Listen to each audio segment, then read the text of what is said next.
विनोद कांबली की दोस्ती की एक कहानी सुनाते हैं। पिछले 2 दिनों से सचिन और उनके पुराने दोस्त विनोद कांबली के एक वीडियो की बड़ी चर्चा हो रही है, जहां दोनों अपने कोच रमाकांत आचरेकर के श्रद्धांजलि समारोह में एक मंच पर एक साथ बैठे हैं। सचिन तेंदुलकर और विनोद कांबली की स्थिति में उतना ही फर्क दिख रहा है जितना ब्लैक और व्हाइट में, जितना जमीन और आसमान में। सचिन तेंदुलकर इस मंच पर एक सुपरस्टार की तरह आए और विनोद कांबली एक निराश और बेबस व्यक्ति की तरह। ये तस्वीरें आपने अब तक देख ली होंगी। एक कोने में विनोद कांबली बैठे हुए थे मंच पर। सचिन तेंदुलकर खास तौर पर अपने दोस्त से मिलने के लिए गए।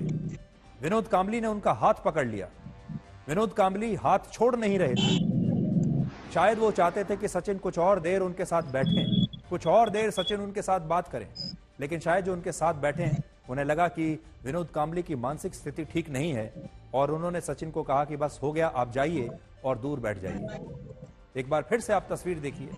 बचपन के 2 दोस्त जिनकी शुरुआत एक ही स्कूल से हुई, एक ही गुरु ने उन्हें पढ़ाया, एक ही कोच, एक साथ वर्षों तक एक ही टीम में खेले, लेकिन मंजिलें अलग अलग हो गई और दोनों की स्थिति में फर्क देखिए आप। सचिन और विनोद कांबली बचपन के दोस्त हैं। दोनों के गुरु भी एक ही थे और दोनों ने कई दशकों तक एक साथ क्रिकेट खेला।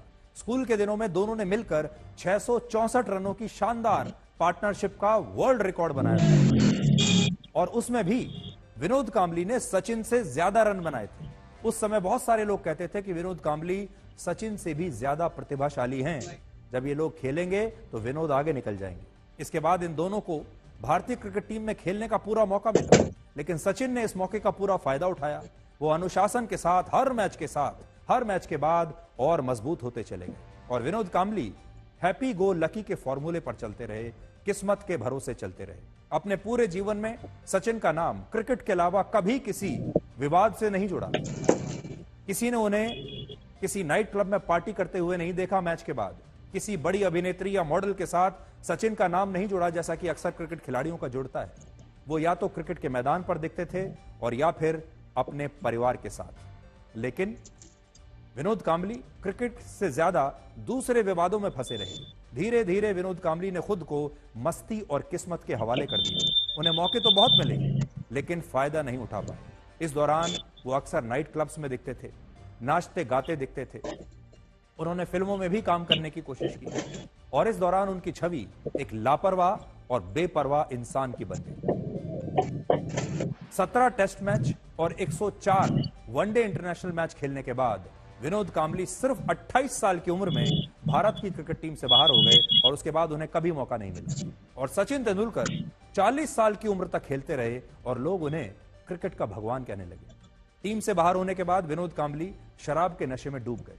हमारे देश में उनसे कहीं कम क्रिकेट खेलने वाले खिलाड़ी भी आज रिटायरमेंट के बाद क्रिकेट से जुड़े हुए हैं। कोई कमेंटेटर बन गया, कोई कोच बन गया, किसी ने अपनी एकेडमी खोल ली और ये सब लोग अच्छा पैसा कमा रहे हैं। लेकिन विनोद कांबली आज इस स्थिति में है कि उनके पास अपना इलाज कराने के लिए भी पैसे नहीं। ये सचिन का बड़प्पन है कि वो अपने इतने पुराने दोस्त को भी भूले नहीं हैं। लेकिन विनोद कांबली आज के युवाओं के लिए एक सबक है कि जबरदस्त प्रतिभा और किस्मत के बावजूद अनुशासनहीनता, लापरवाही और नशे की लत की वजह से आप बुलंदियों से गर्त में जाकर गिर सकते हैं।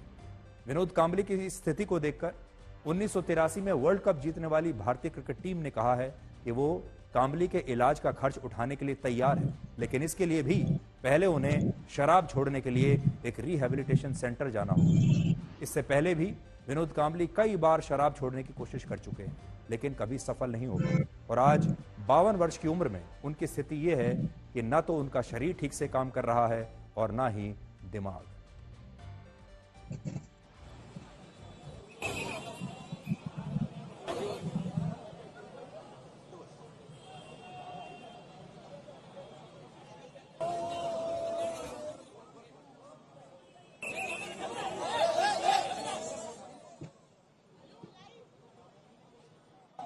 येस प्लीज सगळ्यांना विनंती आहे की प्लीज इथे गर्दी करू नका, प्लीज प्लीज.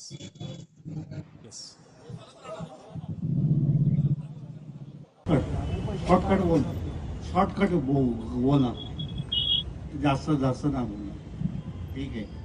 मी एवढंच सांगेन की सगळ्यांचं लाडकं गाणं कुठचं होतं सगळ्यांना माहिती असेल का? सांगा, बोला.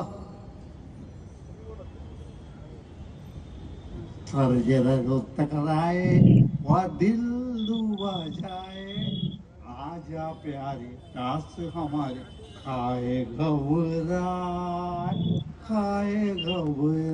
Love you sir. पारस ने तो जब सफलता आती है, स्टारडम आता है, पैसा आता है, ग्लैमर आता है, तो हर कोई इसे संभाल नहीं पाता. कुछ लोग इसी की वजह से नाकाम हो जाते हैं. सचिन इस सब को संभाल पाए क्योंकि वो धीरे धीरे चल रहे थे. सचिन के पास अनुशासन था. विनोद कांबली को भी वही सब मिला जो सचिन को मिला, लेकिन वो अनुशासनहीनता की वजह से इस पैसे को, इस ग्लैमर को, इस स्टारडम को, इस सफलता को ना तो समझ पाए और ना ही इसे संभाल पाए. तो ये आप सब के लिए एक सबक है. वाह, सोनू जो करे यार कैसे नहीं है रखी हुई है बैंड चो देख घड़ी लगाई साला ले जा